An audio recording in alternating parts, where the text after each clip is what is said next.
एक खुशकिस्मत बहू की कहानी। मेरी मैरिज तय होने के समय से ही मोबाइल पर बात होने लगी थी इनसे। अच्छे लगे थे मुझे ये सुलझे हुए से नेक इंसान। मैं अक्सर इनसे पूछती कि अगर मेरी और आपकी माँ में कोई झगड़ा हुआ तो आप किसका साथ देंगे। इनका जवाब होता पता नहीं। बस इस बात के अलावा मुझे ये बहुत अच्छे लगने लगे थे। जब मैं पहली बार इस घर में आई थी तो बहुत अजीब सा माहौल था। सब मेरे घर में तो सब कितना घुल मिल कर रहते। कभी कभी तो हम मजाक मजाक में किसी एक को चढ़ाने के लिए उसकी थाली में रख के खाने को खा जाते। और यहाँ मजाल की कोई एक कमरे में एक टेबल पर बैठकर भी खाना खा ले।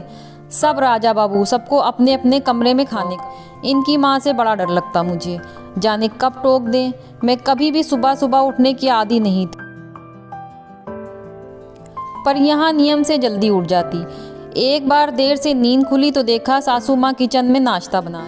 मेरे प्राण ही सूख गए कि आज तो ये बुढ़िया मेरी जान ले लेगी। पर कुछ कहा नहीं सासू माँ ने, बस पूछा कि तेरे लिए भी सेक दूं या नहा कर खाएगी। मुझे लगा लेट उठने पर व्यंग कर रही हैं मुझ पर। सासू माँ का साड़ी पहनने का तरीका बड़ा सलीका और मुझे साड़ी से चिढ़। पहनने में ही घंटों लग जाते, फिर पहने पहने काम करना अजब हाल था मेरा। हर आधे पौन घंटे में फिर से सब ठीक करना पड़ता, नहीं तो सासू माँ टोक देती कि तमीज़ नहीं है क्या से पहनो। एक बार तो चिढ़ ही गई, बोली कि जब नहीं पहनना आता तो या तो सीख लो या जो आता है वो पहनो, कार्टून क्यों बन जाती हो। बहुत रोना आया था मुझे। एक तो इतनी मेहनत करो और ऊपर से सुनो भी। मैंने भी ठान लिया कि जाए चूल्हे में। पति की भी ख़राब आदत थी, घर आते ही पहले अपनी माँ के पास आकर बैठ जाते और कभी कभी तो घंटों बैठे रहते। किसे अच्छा लगेगा कि उसका पति उसके पास नहीं अपनी माँ के पास बैठ जाए। न जाने क्या खुसुर पुसुर करते रहते दोनों। कई बार जब बहाने से उनके सामने आ जाती तो ऐसा लगता जैसे बात बदल दी हो उन्होंने। एक बार ऐसे ही टो लेने के लिए चाय बिस्कुट लेकर आ गई तो सासू माँ बोल पड़ी कि बेटा तू इतना क्यों परेशान होती है, चाय कभी पानी, जा आराम कर या यहीं बैठ जा। उस दिन तो मैं चली आई, पर सोचा कि जब खुद ही कह रही हैं तो कल से साथ बैठूंगी।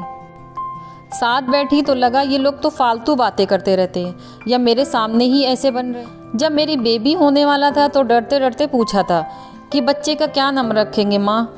कितना खुश होकर सासू माँ ने जवाब दिया, कान्हा। और मैं डर गई, पूछ ही नहीं पाई कि अगर बेटी हुई तो। न जाने क्या क्या सोच सोच कर मैंने वे दिन, और जब मेरी बिटिया हुई तो पिछले 10 दिन से रामायण पढ़ती माँ की आंख में आंसू देखे थे मैंने। खुशी के थे या दुख के पता नहीं, पर महीनों तक उसकी मालिश से लेकर कच्ची पोटी तक सब काम इतने जतन से करते देखा। आज इतने सालों के बाद मैं सोचती हूँ कि मैं खुद अपनी सास में माँ को खोजती थी तो क्या मैं खुद बहू की जगह बेटी बन पाई थी। पता नहीं क्यों हम बहुएं अपनी सास में माँ को खोज। अगर सास मेरी सासू माँ जैसी होती है तो ईश्वर से प्रार्थना है कि मेरी अपनी माँ अपनी बहू के लिए भी मेरी सासू माँ जैसी माँ बने। एक खुशकिस्मत बहू। आज की कहानी अगर आपको अच्छी लगी हो तो मेरे चैनल को सब्सक्राइब, मेरी वीडियो को लाइक और शेयर करना ना भूलें। Thank you.